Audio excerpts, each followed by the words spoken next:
Hey everybody, what's going on? Dace here, and today we are taking a look at Mad Shark, specifically my guide video. This is like for a no miss, and we're gonna get into like why to do that for this game. Not that you have to, but anyway, this is a segmented one. This is what I'm gonna be using for my actual clear. I've just been sort of as a side project, been chipping away at this just a little bit over like a number of days, and I'm pretty pleased with like the route.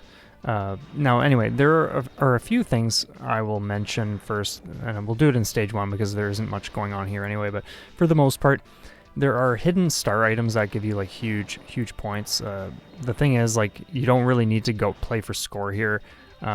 It's a no miss anyway, so it's not like you need to be caring about like the extends and all this kind of stuff, and even if you did, some of them are a little tricky to get because it's like an invisible spot on the screen and you have to shoot it for like 3 minutes straight, like while dealing with other stuff, depending on like your power level and all this kind of stuff. So anyway, there really isn't going to be too much to talk about when it comes to the stage portions of each stage. The boss fights are where most of the like buckling down and seeing how to actually approach it, that's the relevant stuff here. For the most part, like the stages themselves, it's pretty straightforward stuff. There are a few sections, but we'll get into that when we do. So anyway, here's the first boss. Pretty straightforward. As long as you don't get clipped by those first two guns on each of the tanks, you can just point blank them and boom. Pretty much all of the boss fights just go down like super quick, just because, yeah, if you're using the laser anyway, your damage output is so high that you're just going to bring things down very quickly. On that note, it's not that you have to use the laser, but the other weapons take a ridiculously long time to bring things down, like bosses or even some of the bigger enemies. So it just makes sense like in terms of survival, it makes a lot more sense to just use the laser, even though there is that added risk of not having like a widespread shot to like take out enemies. Yeah, so some of the edit jumps you'll notice are also because this game has a ton of like transitions in between stages where you're just flying for like 10 minutes straight before anything happens. So I just figure, you know what, I'm just going to cut all that stuff out and that'll be that. So for the most part, like, again, here we go, like nothing too crazy. It's just a matter of like getting a feel for the back and forth kind of motion that this game just revolves around, more or less. There are plenty of sections where you will want to keep an eye on both sides by swaying back and forth, because tanks will creep in like in little alleyways or whatever the case is, or ships will come swooping in from like one corner or the next. So it pays to just pay attention to as much of the play space as possible. So in terms of why we're doing a no miss, so the way this one works is, well, there are two main things. The first is, which kind of ties into everything else that we're going to get into, but the way the bombs work, they don't protect you from bullets. So like they do and they don't. So if you drop, I think we're about to be at the boss fight, so I'll hold that thought and we'll get into that in a second. So to start this, I've slowed this section down. You just get rid of all those cargo things at the front so that you can actually shoot the guns and the main boss behind that stuff. But then after the fact, you're just, again, it's mostly like a spread shot and then some targeting stuff going on here. And then you will have tanks and turrets on both sides, so you really do need to keep an eye on that stuff. But for the most part, you're just kind of going back and forth. When you see that white thing that whitish blue thing glow, like that big glass eye, it's going to do that burst that you just saw. I'm not sure why, but the volume cut out. It was fine in the editor, and I have no idea like why, but anyway, that's that. So you just got to like kind of like go up, avoid that stuff, and then go back down. Always watch for when that thing is charging up, and then of course you just, yeah, go to the sides, and that's where things spread out enough that you can just have a little spot there. But yeah, in terms of the bombs, you can drop a bomb Or let's say you see bullets coming at you. You're like, oh, I forgot this section, I got a bomb. You're probably toast, okay? Like the bombs, as long as the bombs are past the blast radius, they're still coming for you, and you can still take a hit. You are not invincible when the bombs are going off. Now, that said, you can throw a bomb right before an attack, and it kind of serves as like a big shield in front of you. And if I'm not mistaken, bullets can still come from other sources. Let's say something's like right at the side. So it's not like a screen clearing, like, oh, you're invincible for like 10 seconds or whatever. That's not the case. So you do really need to be careful and be proactive with your bomb use. The second thing I wanted to mention was the way in which life loss happens in this. So for this enemy, by the way, you just stay right in front of it the whole time, no matter what you see it do. Just stay right in front of it. Not too close, because you can still get clipped, but as long as you're like down, there will be that gap. But yeah, if you take a hit in this game, you will go back to a checkpoint in whatever stage you're in. Okay, so of course you will have some form of a power drop from that, and then of course your bomb stock will be adjusted to one degree or another, depending on like where things were sitting. So that's part of why it just makes sense to no-miss this. It's not that you can't recover your power quickly and all this kind of stuff, but for the most part, like, you're just going to have a much better chance if you just don't take a hit, because you're that way you're pretty much always going to be at full power, bringing things down super quick, and you're good to go. So this one may look intimidating, but when he shoots, just go to the side like that and just avoid things. Avoid getting the weapons that constantly pester you all over the screen. That's one thing you really got to watch for in this game, because they do stay on the screen for a long time. But all in all, like, it's a fantastic game. It's got great music, awesome pixel art. Definitely a blast.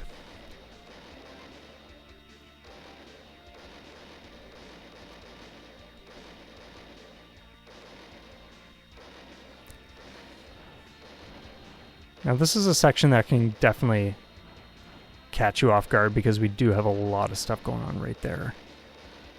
So there are like one or two of those instances where there are just a ton of enemies coming in from all over the place, so it does get chaotic. So again, the boss fights are pretty much always going to be slowed down. So he comes swooping in super quick. You just stay right in front of him, dodge this first cluster of 4 shots that he fires, and then he's going to do this again. And you just kind of like inch over, look for the spaces, and then there's another cluster of 4. And again, I'm not sure why the audio cuts out for these sections. That's really strange. Maybe it's just because actually I have no idea. But anyway, as you can see, it didn't take long to bring that thing down. That was like at half the speed. It's got to be related to the speed or something. I'm not sure. That's really messed up. One thing to keep in mind with this game and other games from this era, you may think that you've got to constantly be moving. Like when I say like swaying back and forth, I don't mean actually like just go back and forth constantly. Like that's not wise. You'll just get a feel for the different stages. When you get to here with these yellow enemies, you'll kind of get a feeling for when they fire after they've been on the screen for so long. And this kind of stuff. And some, like, you could even just be tapping from one side to the next, or just whatever you need to do. It's not that you even have to go all the way to one side and then the next. It's just like, I'm more or less generalizing here. So usually when we have that was an example of like a big tank, but there are much bigger tanks that you'll see, and usually there will be smaller tanks on the side. So when you know you're about to get one, it doesn't hurt to do like a quick sweep of the sides and then get right on the big tank, because usually like the big enemies, they might look threatening, and they certainly dish out a lot more firepower than just the Zaco, but for the most part they're not doing anything that's so crazy that you're going to be in trouble. So it definitely makes way more sense to prioritize getting rid of the Zaco beside a big enemy. This guy's more or less by himself, but there are some other sections that can get pretty intense if we got a lot of little dudes around as well. So for the most part, I prioritized not bombing at all, except for near the end. The final boss especially is like pretty intense, and I didn't sit with this game for as long as I would have, or in the way I might have if I had like more time on my hands these days, but that's just not the case. And I think we're pretty much at the boss.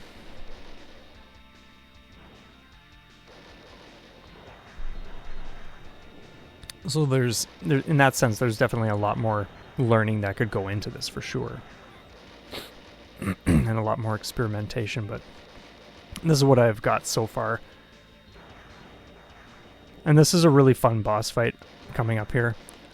I normally, like in the past when I've seen this game, I've seen people bomb through this, and you really don't need to. So you just take off that first gun on each of those dudes and then get right up for point blank damage on this, and then start backing away. And it's a really simple method that I put together because I really didn't want to need to use a bomb here. So you just go up like that, wait, get back into the center, and you were waiting because some of the targeted shots you will want to lure to the side, and then it's just a matter of going back, wait for the space. It's kind of like a figure 8 pattern here. You go back, like over, curve around. It's just a matter of getting a feel for the timing of when you need to go back and whatnot. But then just like look for the little spaces there, back to the middle, curve away, up and over, back to the middle. It's pretty straightforward. When you, excuse me, I'm getting over like just a very slight tickle in my throat and whatnot. So if you are doing this for the first time, that boss fight will feel like just absolute mayhem for sure. But when you put the time in and you just figure things out, you can always find simple solutions for stuff like that. So there's a 1-up in that reddish brown colored chunk we just blew up. Again, you don't need to be intimidated by like large enemies. They're not doing as much as it looks like. You just got to pay attention to what they are doing and just deal with that.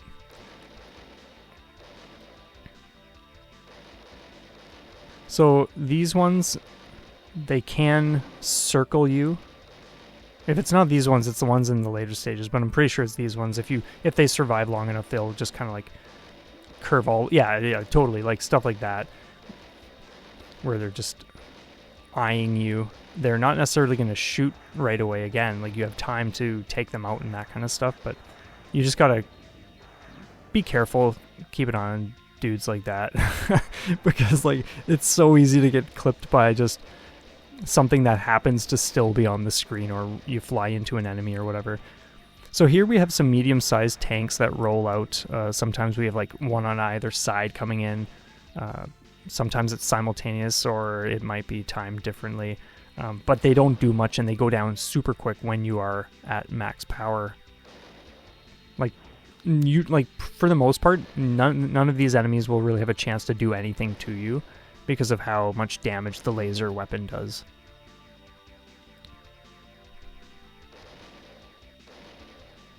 I just love the stage design in this game too, like those huge slabs of glass or whatever they are, like probably space glass or something.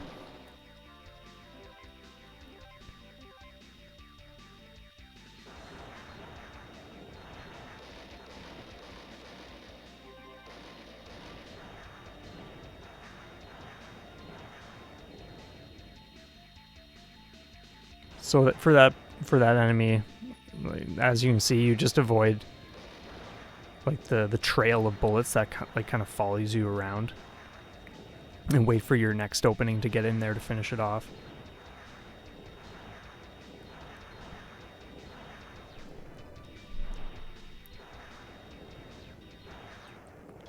All right, here we are. So just stay right on this guy the whole time. He's not going to do anything for the first while, and even when he does, you just stay right in the middle. Just stay on him the whole time. Literally nothing will happen here. And then he goes down, you get right over to the next one. I go through that to avoid that, and then I get right back on. You can take out like the side guns and stuff. Again with the volume. That's never actually happened before, so I'm like before this video anyway. So yeah, I'm not sure. But yeah, you can take out the side guns if you really need to. Usually one will go before, but not always. Depending on like where you're swinging to and whatnot. But then he comes down and you're good to go.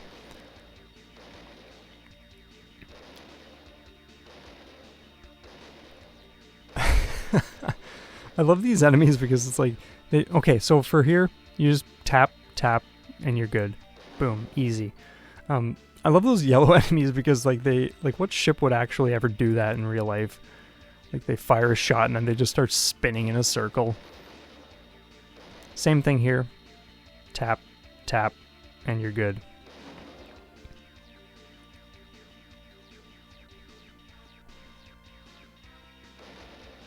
And by the way, like, this is me tapping the fire button. If you were just holding it down, it would just be like what you just saw. I think I just demoed it, where it's just like, and you would not want to do that. You can certainly adjust the fire rate or whatever in the settings. I didn't tamper with that. I always just leave it the default, but.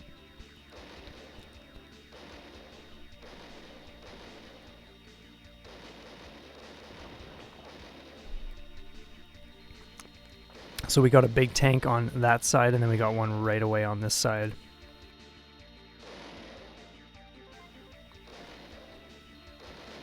This is definitely one level where it will feel like it has ramped up a little bit. But for the most part, it's still not going to be like out of control, like mind-blowingly out of control.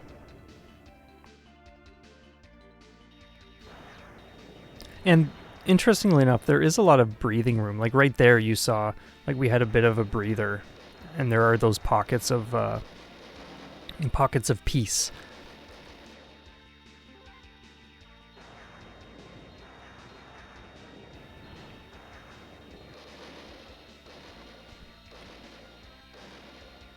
They don't happen like all the time, but they do happen here and there, like between waves.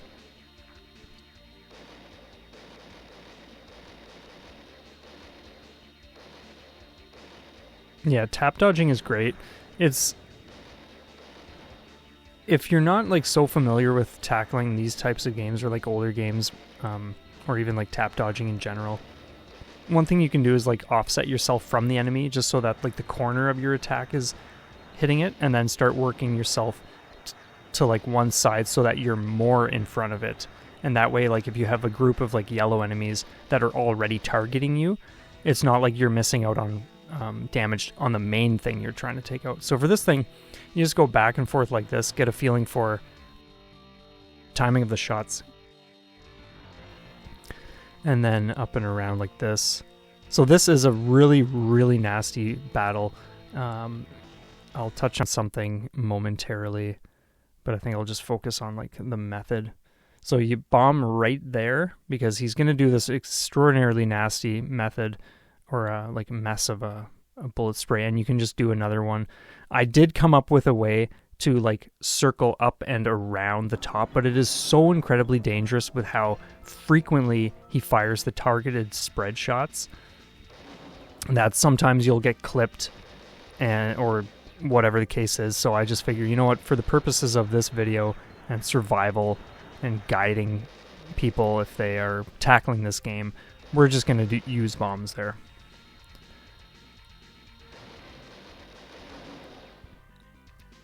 Anyway, this is the last stage. And if I'm not mistaken, yeah, like the boss we just did, that was the first time we bombed this whole time. Everything else is pretty straightforward that you don't need to if you've gotten like accustomed to everything and you've like practiced and whatnot. But if you need to, like during your actual runs, then by all means. But just remember what I said about like when you lose a life. The game is pretty generous with resources, but because you will drop in power if taking a hit and all this and that, it's it just pays to play as wisely as possible.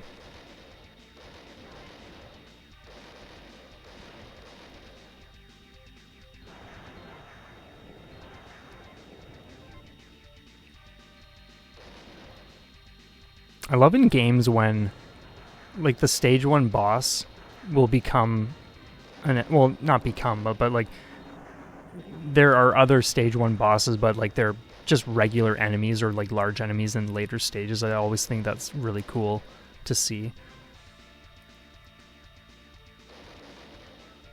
because it just creates this sense of like, wow, I thought this dude was like a big deal, but now we find out that like it's just another enemy. So what must the actual final boss be like as we creep closer and closer?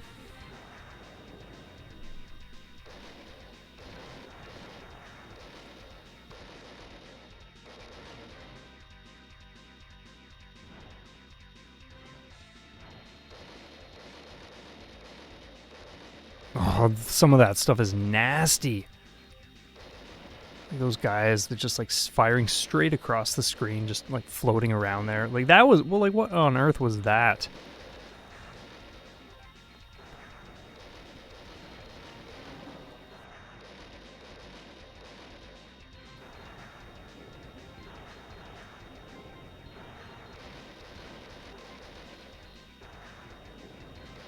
With how long the final boss fight, like even though I said like, yeah, the boss fights go down, like, or they take very little time, which the final boss, it doesn't take long, but compared to everything else, it certainly takes a lot longer. And I can only imagine tackling that fight with like the spread shot, for instance. But anyway, here we are. So you have these 3 things at the side. You want to watch out for their targeted shots like that. Get right back up, take them out. You do not want to get greedy here. It's way too easy to get clipped by the side of one of those like tri-shot things. But then you just take that bomb, first bomb, just use it, get rid of those guns at the front, and then you just bomb. You could put time and energy into like the other side to like reduce, but I find that's the way this game, like with the way this game is set up, it's so incredibly dangerous to take a hit right now that you might as well just drop the bombs. If you're, and again, like if you're just going for the clear anyway, and that's the goal, then it shouldn't matter what the run looks like. It's just the only thing is clearing it. The moment you want to clear it in a different way, then you have different conditions you have applied for yourself. And then of course that shapes how the run will need to look to fit what you're shooting for. So